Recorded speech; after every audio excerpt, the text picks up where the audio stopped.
All right. Good morning, good afternoon, good evening, YouTube, wherever you're watching this from. This is Cobbs with the Parlay Parlor. It is Super Bowl Sunday, and I'm back with another NBA slate of props along with some data and my insights on them. We do have a small slate today due to it being Super Bowl Sunday, only the 4 games, so we're only going to go with the 4 props. Only from the first 3 games, I tried to find something in Pacers and Raptors. I just couldn't comfortably get my hands around anything to put money behind. In any case, let's have a brief recap of last night. And thankfully enough, we had a great rebound after a 1-3 night on Friday. We have a 3-1 night on Saturday. Unfortunately enough, the fall was the one that I closed out with saying I'm going to take it until it fails, and it was Ty Jerome. In hindsight, it was a rough matchup. Portland Trailblazers probably the hardest matchup he's had since returning back from injury. Tumani Kamara was just strapped on him all night. I mean, he had 7 points at the half, but no assists, so it was already looking in doubt since he already had 12 points. He made one more bucket and got an assist early in the late in the third quarter, but then once he hit his 20-minute cap limit, his 20-minute limit, it was out. It was fully in doubt. Really a bummer because it was a pretty clean card across the rest of the slate. I mean, Devin Vassell cashed his rebounds and assists in the first quarter. Anthony Black, he did have a sweat until the very end, but he got a bucket in the fourth quarter to get us over the line. And in the Lakers, yes, the Warriors, funny credit to them, they stayed in it for a pretty substantial point of the game, a pretty substantial amount of the game. But then the Lakers just pulled out in front at third quarter, ended up pulling ahead and winning by 6. So I don't know if you laddered it. I did take -4.5. Luckily enough, just sucks with Ty Jerome. Recency bias really burned us there, especially since I did initially have James Harden 8 assists on the card, but then something just leaned me away from it because the notion was maybe his debut, he wouldn't see his full minutes, but seeing him have 5 assists by halftime, again, 3-1 night. Let's look at the positives to cap off the entire week at 15-1-12. We do have one more win compared to last week where we went 14 for 8, 1-8. More losses. I will attribute a lot of them to the start of the week. I mean, we had 3 losses in one day. That is my fault for taking 3 picks in one card, which all lost in Charlotte Hornets picks. So maybe the Hornets are banned, or I shouldn't take 3 players from the same team again for all of them to score. In any case, 3-1 night yesterday brings us net positive for the week, still net positive in general. Let's get started with today. We are going to start off with the game kicking off just after noon. We are going to the Knicks facing off against the Celtics, and I am going to take Jalen Brunson for his 7.5 assist. Actually, it's jumped down to 6.5. Sorry, I think it was always 6.5 assists. It wasn't 7.5. It did initially open at 5.5 assists. Then it bumped up to 6.5. I'm perfectly fine with taking this at 6.5. I did want to take his rebounds and assist at 9.5, a la Davion Mitchell from the Miami game. And then when you see Jaylen Brown, you might be cringing a little bit at this decision. I'm just gonna take the 7 assist. Let's keep it cleaner. Jalen Brunson has less of a responsibility to catch rebounds than Mitchell. Maybe the idea of the pace factor in Miami and Boston wasn't the best, especially when the matchup was Davion Mitchell on Jalen Brunson, and a lot of the opportunities for Jalen Brunson to kick out potential assists just simply weren't there. Fully covered his rebounds line, but when it comes to Jaylen Brown, his job isn't to facilitate; it's either to score himself in isolation when given the ball, as opposed to Jalen Brunson with the 7 assists. I mean, when we look at the matchup, the point guard position, we have a bottom 3 defense in the league to allow an assist at the center position. We do have a Knicks team that has a bunch of Q tags. I think a lot of these, I mean, Cat didn't play against the Pistons. Josh Hart and OG did play for as little as they did in a 38-point blowout. I think these Q tags will update to available to play as we get closer to tip off. The notion and logic behind this is, especially after a 38-point blowout to the Pistons, where Brunson had one of his worst nights of the season. He only had 4 assists, and I think he didn't even have 15 points. He only had 12 points. Coming to TD Garden, facing off with the Celtics. Bounce back spot. I hate to use that terminology, but it really is a bounce back spot. Um, Boston, they are not necessarily a back to back. They had rest on Saturday. They just came back from a game against the Heat where they were down 20 points at one point and they roared back in the fourth quarter. This should be a harder matchup. We do have a tighter spread in this game. It is just a 3.5 point spread. And this play is just mostly here. If Cat plays, I love it. If Cat doesn't play, I still love it. This isn't tied just to Cat. I mean, when we look at the starter lineup, if the Knicks come out with a fully healthy starting 5, quote unquote, but if they start with their initial 5, this is just a game script option. Jalen Brunson is going to be tightly guarded by the likes of Derek White. And then his options to kick out and facilitate or operate in a pick and roll with the likes of Towns or kick out to any one of OG or McCall Bridges or hard to shoot contested or uncontested 3 is definitely there. I'm definitely hoping that there's going to be a ramp up in minutes. I mean, he only played, I think, 28 minutes against the Pistons or even after that. He played 31 minutes against the Pistons. I mean, it was a valiant effort for not lack of much. But if we bump it up and then across the season average, he's averaging 35 minutes. So even if it's a loss, Jalen Brunson will still try to be there for the lion's share of the game. So we just bumped this up to 30 minutes. In terms of hit rate, it's not necessarily there. I don't like to look at hit rate and with that much of a magnifying glass. We just need to look at it in the sense of we do have a tight matchup. I think in terms of the pace factor, that's one thing that had me initially looking at it. We do have Boston, who's the second in the league in pace, against a New York team who is first in the league with a New York team that's bottom 5 in pace. And the way that the Knicks like to operate their offense, we're going to see a lot of half court sets. They will try to drain the clock or drain the possession down to the final seconds of the shot clock. A lot of isolation shots, not necessarily from Brunson, but in terms of him dishing it out to someone who might have that matchup or operating in a pick and roll. So hopefully the idea is if the Knicks come out with a fully healthy lineup, the assist should be there for Brunson to tag up, especially when we look at the matchup. In terms of matchup, of course, we have a bottom 3 in terms of assist, but in terms of who his man mark would be, we're looking at the likes of Derek White.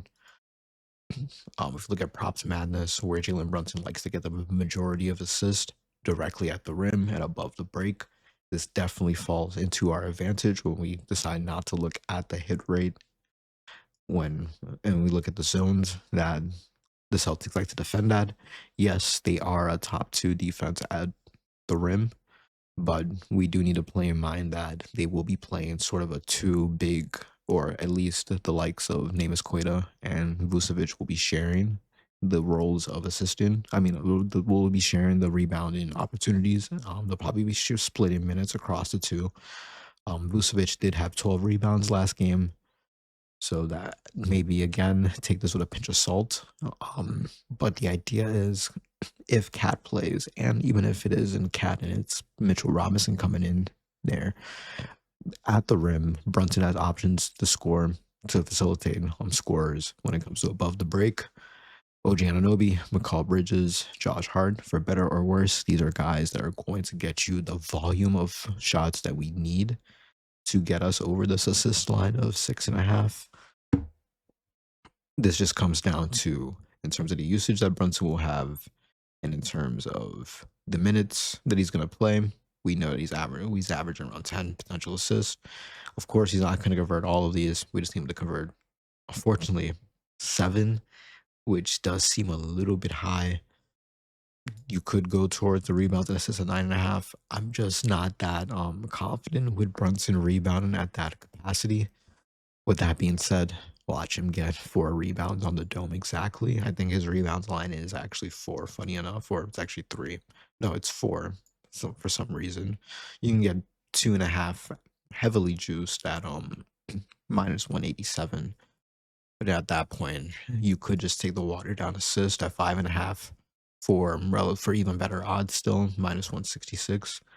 7 assists. I do like it. And when it comes in terms of the rotation, I mean, Brunson, even after the Thibodeau era, he's still seeing high minutes, low 30s, high 30s in competitive matchups. After him, I mean, Miles McBride is still out, I believe. Yeah, Miles McBride is still out. So when it comes to that perimeter guard position, I mean, your only options are going to be Jordan Clarkson and Tyler Kolek. After a 38-point blowout, I can't envision Brunson simply just not taking this game by the reins. After I say that, you could lean toward his points. I just am an abysmal points caller. 27 points is too high for my liking, honestly. But this is something that Brunson could probably easily cover as well. You could just take the PRA, which I would assume is probably 33.5, 35.5. Let's just go with the assist, 7 assist. Jalen Brunson. We're going to stay in the same game now for the second prop, and we are going to go to the other Jalen. And we're taking Jaylen Brown, rebounds and assist. I know. Right after he doesn't cover this, and it's not even a chalk, he gets only 9 against the Heat. Looking into it, it wasn't the best idea for me. I mean, again, like I said, the matchup with Mitchell and Brown was right there. I mean, they're right. Mitchell was guarding Brown the majority of the time, and in terms of facilitating, that wasn't Brown's job last game. I mean, he scored 29 points and he crashed the boards and got 7 rebounds. His role was to score in isolation. I think against the Knicks, we're going to have a different narrative here, or a different context of play. You're going to have the Knicks primarily have, if Cat, and even if Cat doesn't play, Mitchell Robinson, they're going to be under the rim protecting or marking the likes of Queta to avoid easy pick and roll options for Boston, but in play that allows not necessarily open lanes, but options for Jaylen Brown to crash in. And once he crashes, the hope is that either one of Towns or Anunoby will crash or will try to follow that drive and allow a kick out option to a wing or maybe even someone underneath that rim to facilitate for Jaylen Brown.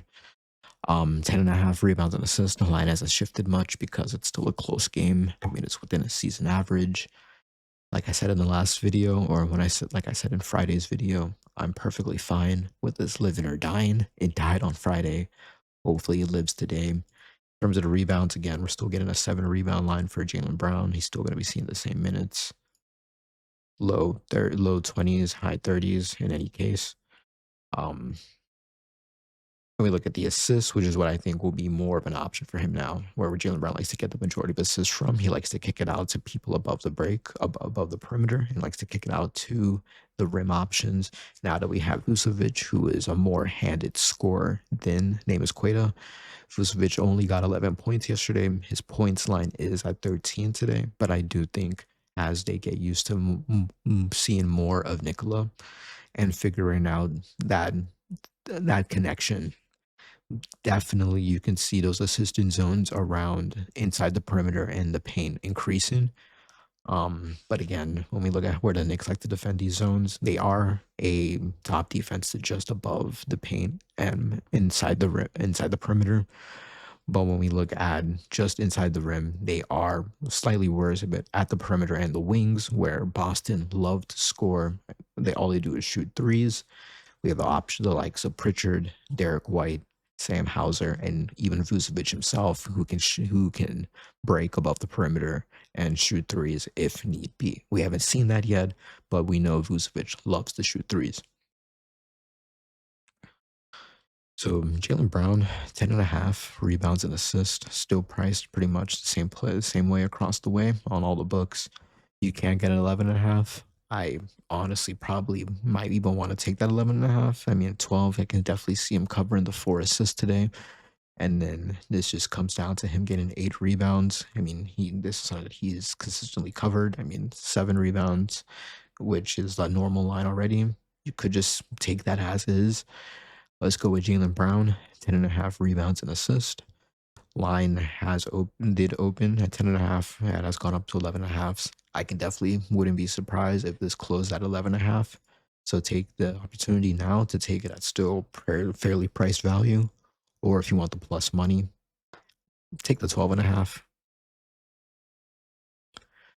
All right, if you're still here, we're halfway through the video. I do appreciate you taking time out of your day to listen to me ramble about these props and my nuances behind them. If you can put in the comments, like, subscribe, first and foremost, please.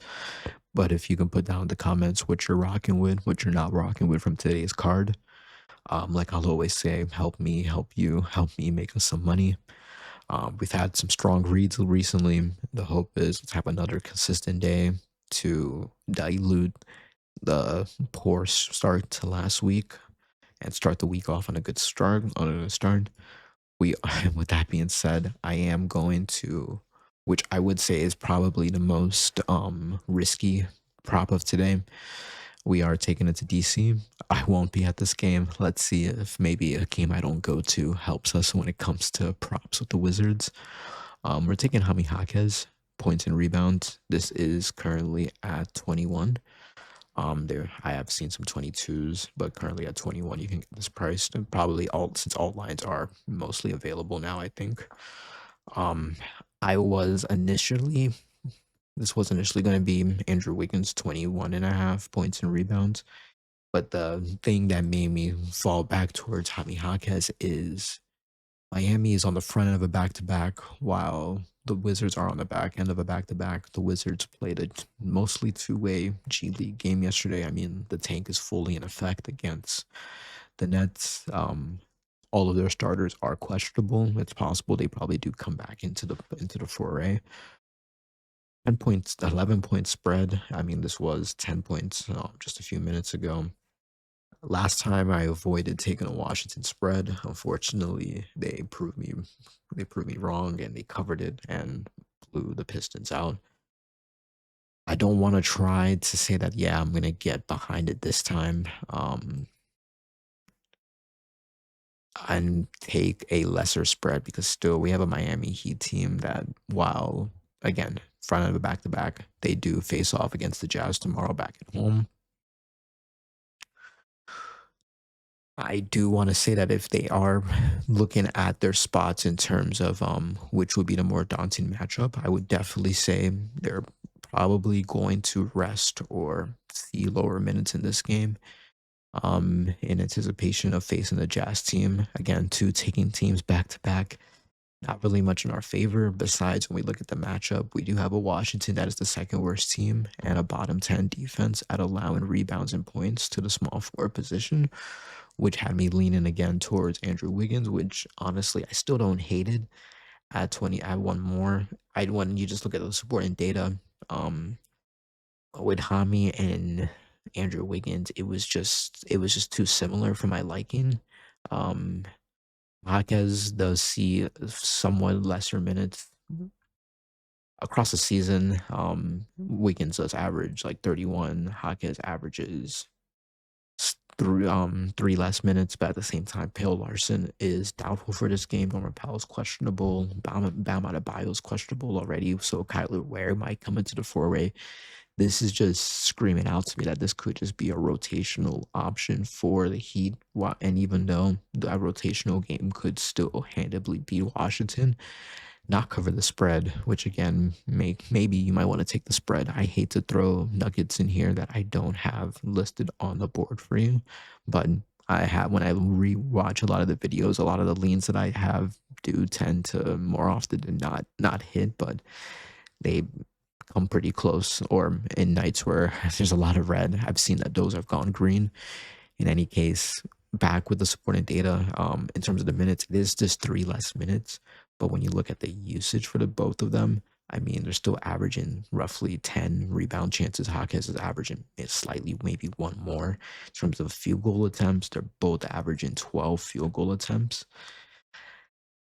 In what could easily be a blowout for the Heat, or in any case, if it is for the Wizards, we're going to see a lot of rotation. We have a banged up Heat team on the front end of a back to back. Ami Jaquez, 21 points in rebounds. I I can't get against it. When we look at where he likes to score the majority of his shots, he is someone that likes to play an old school style of play. He is very interesting and entertaining to watch play. Goes straight to the rim, loves to drive. Haven't seen him develop much of a shot at all from the perimeter or within outside the paint, but that's fine. When you have a Washington team that is subsequently a bottom three defense, and while maybe just within the perimeter, you could say that they are better, but just outside, they collapse a lot. Again, these are games where it could easily blow out. If we see the expected minutes, Asibo notch him up like 26. It goes up to a 52% hit rate in terms of this season. When we look at his usage, he is averaging 21% utilization. Move up to 20 still. We might have seen an average of 21. Goes up to 12 out of 21 games. The risk is it could be a blowout, but if it is a blowout, you do see the rotational options coming. I mean, even now, RotoWire is projecting this Gardner. Is this guy even a real guy? This could just be outlier glitching out. Does he play for the Heat? He does play for the Heat, but I just don't see why he would start as he's. I just don't see why he would with his game splits. Sorry to deviate and just go into something. He only played 6 minutes. Jaime Jaquez is playing. Give Jaime Jaquez 21 points and rebounds. Don't overthink it. That has kind of pissed me off seeing that. I'm sorry. um, you also could lean into Andrew Wiggins, but 22 points and rebounds, but just be aware that there is a blowout, and we do have a team on the front end of a back to back and on the back end of a back to back. If Washington plays their starters, then this maybe could have me lean towards taking Wiggins over Jaquez, but then again, this could just be a de facto. They're playing the starters for as long as this game remains competitive, and then once it doesn't, we see Jaime Jaquez.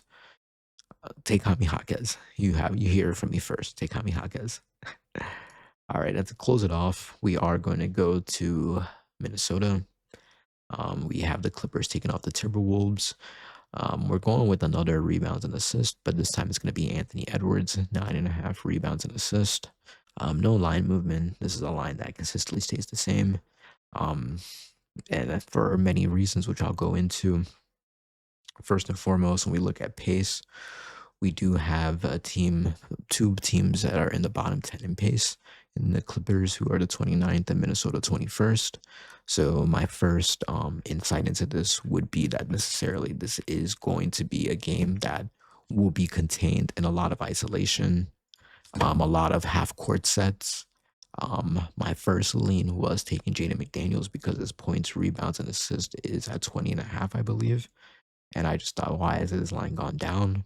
Why hasn't it gone up, especially with how consistent he's been hitting it? Yes, he didn't get it against the Pelicans, which again makes me lean into another notion too. They are also a bottom 10 team when it comes to pace. And of course, why wouldn't they be when you have the likes of Zion and Derek Queen running that front court? And then when you have Trey Murphy and Herb Jones.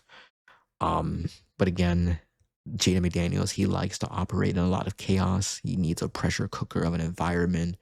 And when you have a old Clippers team that's going to be ran with the likes of Kawhi Leonard and Chris Dunn, with Brook Lopez and John Collins as that front court, I just don't see the options there for this to be a game where Jaden McDaniels needs to impose himself. So then my next idea would be is, okay, we got to give it to the stars.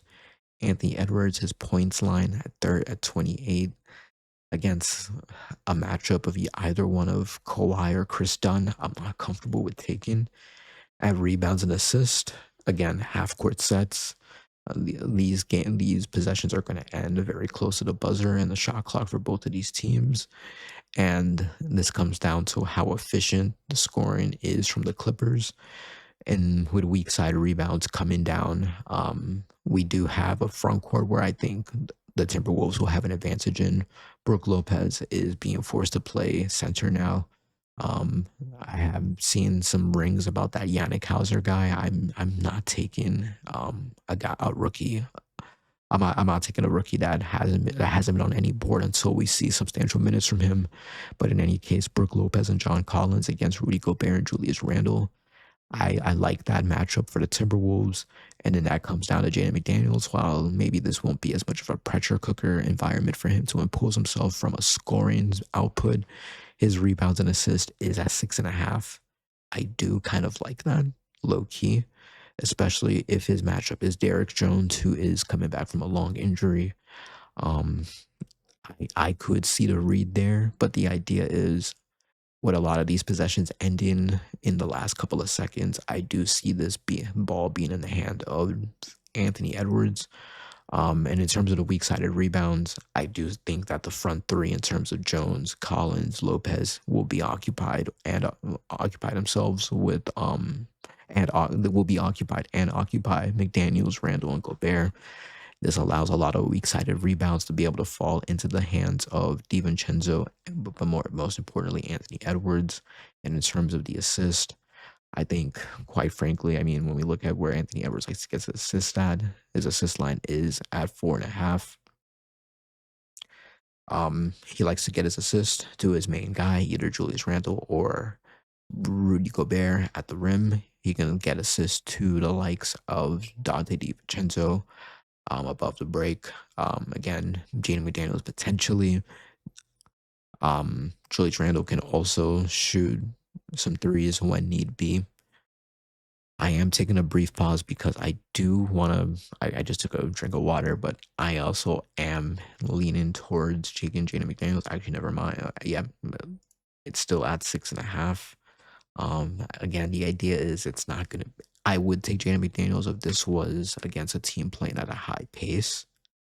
This isn't. These are two bottom pace teams, and in terms of when it's a slow pace against two, not necessarily rivals, because I think the Clippers are starting to bottom out.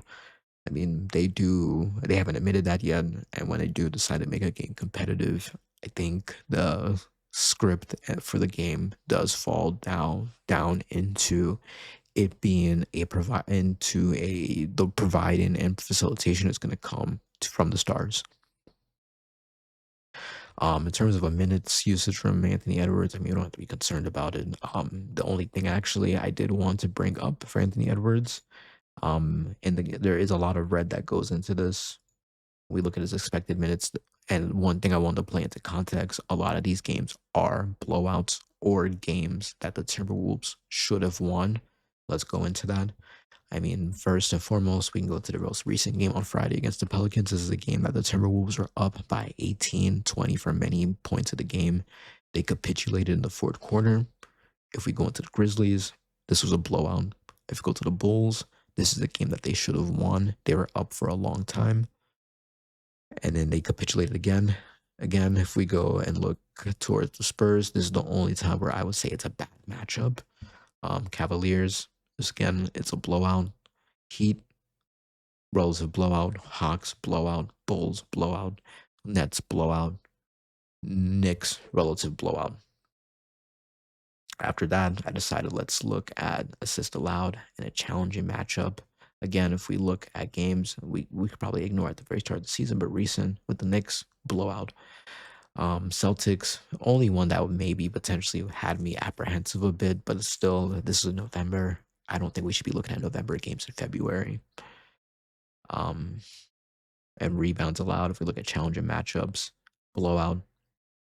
Again, daunting matchup. He did miss by one. This is the Christmas game. I think we can play some context into that. That is even more of a not pressure cooker, but more of a maybe not slower pace, but definitely the stakes are higher in terms of it being a primetime game. Knicks again. Relative blowout. Celtics, we talked about that. Blowout to the Knicks, blowout to the Lakers. With that being said, I don't think this is going to be a blowout, and this necessarily isn't a game that the Timberwolves should win. I mean, we are looking at a 9-point spread, and they are minus 300 on the money line. I do think that the Clippers can stay in this long enough for Edwards to end up getting what we need. This could end up snowballing towards the end with the Timberwolves having the home court advantage. Um, but with that being said, Anthony Edwards, 9.5 rebounds and assists. Jaime Jaquez, 21 points and rebounds.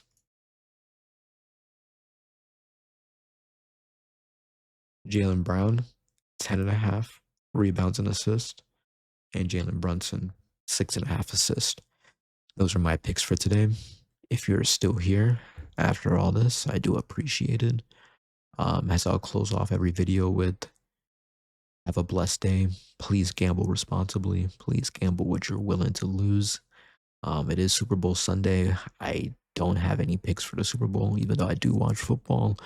My notion is I just can't provide you enough data with football to confidently or responsibly give you any insight. But I will be putting in some parlays tonight for that.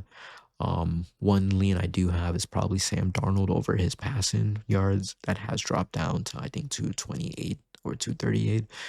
I can. This is gonna be his night, for better or worse. In any case, we haven't seen a blowout in a Super Bowl. Last season. I think the Seahawks are gonna stay in this for the whole game. For him to get 238 yards, why not? But with that being said, please gamble responsibly. Be blessed. Hopefully, we make some money early so we don't even have to worry about taking a random Super Bowl play. We can just watch the game, eat some good food, and enjoy it with friends and family. But with that being said, this is Cops with the Parlay Parlor. May the odds be ever in your favor. Peace out.